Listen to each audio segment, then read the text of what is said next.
I just came from a briefing that Undersecretary General Leroy gave regarding the incidents in the period July 14 through 17 and 18 in southern Lebanon. They briefed on issues that were of grave concern. All members of the Council who spoke reflected that concern, and that is of the uncovering of a weapons cache in southern Lebanon in contravention to and clear violation of Resolution 1701.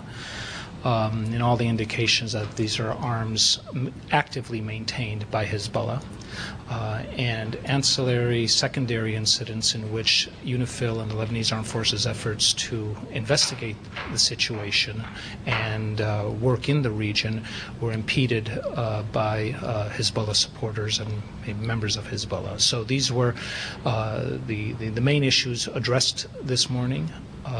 We spoke about our views, our need to collectively reinforce and support UNIFIL's efforts to implement all of the provisions of 1701, the need for all parties, that's all states and all parties in and around Lebanon, to adhere to their obligations and to the terms of the resolution.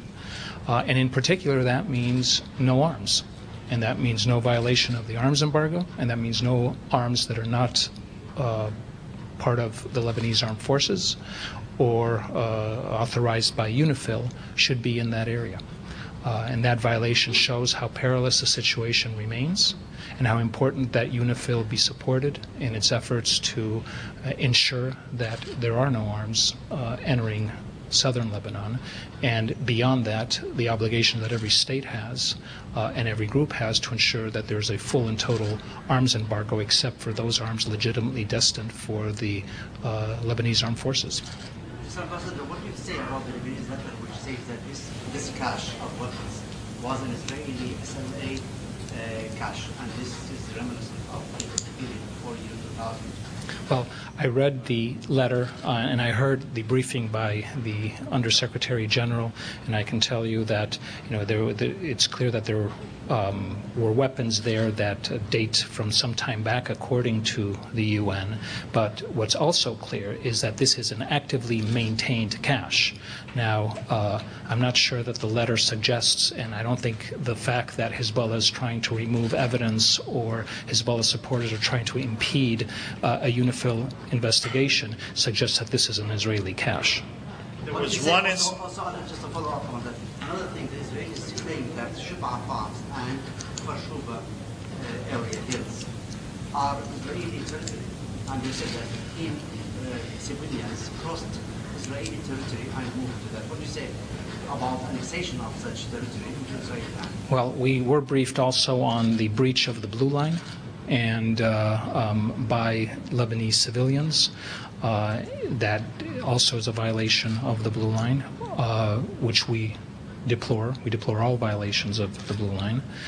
And the issue of Sheba Farms was not addressed, and you know our view on that, and that it, in first instance, requires a demarcation of that territory between Lebanon and Syria. That particular Two questions. One, you said all indications are that this was active, that this is an actively maintained cache. Is that your assessment or the Undersecretary General's assessment? That was the Undersecretary General's. And secondly, can you comment on the issue of, the pelting by stones of UNIFIL observers? Is that an attempt to actively hamper the investigation in your view, or is it? Well, the net effect. Happened there? The briefing we received made one thing clear: the investigation was impeded. And what else can you expect when UNIFIL and LAF forces are being pelted by stones?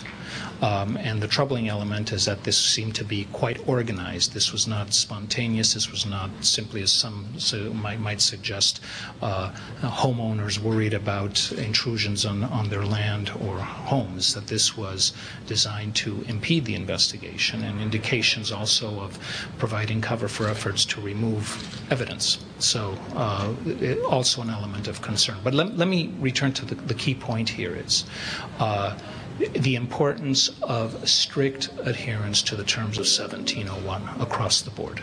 And this weapons cache demonstrates that there's a major violation at the root of what 1701 was supposed to deal with, and that is eliminating all arms except for those that belong to the Lebanese armed forces. Would you deplore the espionage rings which have been uncovered by the Lebanese authorities? We didn't discuss that today. Actually, my question was about the espionage ring and the spy networks, which constitute a grave violation of 1701 and also to the sovereignty of Lebanon.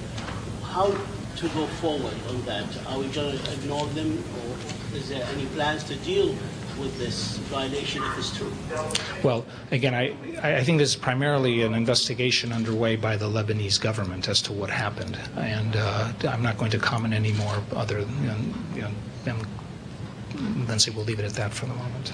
Any plans to do anything about